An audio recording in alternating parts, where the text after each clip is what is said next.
భారత వాయుసేన త్రివిధ దళాల్లో ఒకటి.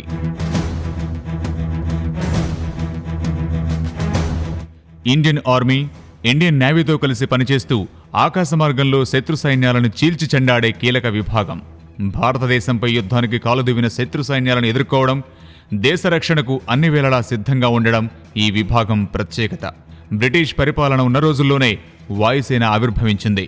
బ్రిటిష్ సామ్రాజ్యాన్ని విస్తరించేందుకు, దేశంలోని అన్ని ప్రాంతాల్లో పర్యటించేందుకు వాయుసేన సహకరించేది.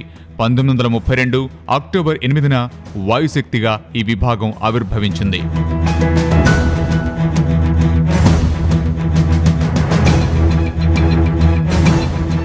ఇలా బ్రిటిష్ కాలంలో మన భారత వైమానిక దళానికి పునాదులు పడ్డాయి. 1945లో జరిగిన రెండో ప్రపంచ యుద్ధంలో ఈ సేన విజయానికి గుర్తుగా రాయల్ అనే పేరును చేర్చారు. భారతదేశానికి స్వాతంత్ర్యం సిద్ధించిన తర్వాత కూడా ఈ సేనను రాయల్ ఇండియన్ ఎయిర్ ఫోర్స్గా పిలిచేవారు. అయితే 1950 తర్వాత రాయల్ అనే పదాన్ని తొలగించి ఇండియన్ ఎయిర్ ఫోర్స్గా నామకరణం చేశారు. అప్పటి నుంచి భారత వైమానిక దళంగా ఎన్నో గురుతర బాధ్యతలను ఈ విభాగం నిర్వర్తిస్తోంది.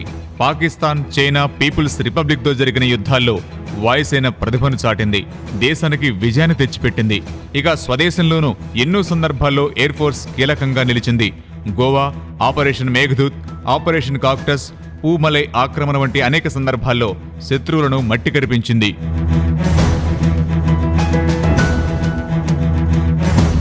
దేశ భద్రతా రంగంలో పనిచేస్తున్న త్రివిధ దళాలకు అధ్యక్షుడిగా రాష్ట్రపతి ఉంటారు. ఇక 1,00,000కు పైగా సిబ్బంది, వేల సంఖ్యలో అణ్వాయుధాలు, యుద్ధ విమానాలు కలిగి ఉన్న ఇండియన్ ఎయిర్ ఫోర్స్ ఆకాశ మార్గంలో విజయాన్ని అందుకోవడం అన్న ఫార్ములాతో పనిచేస్తోంది.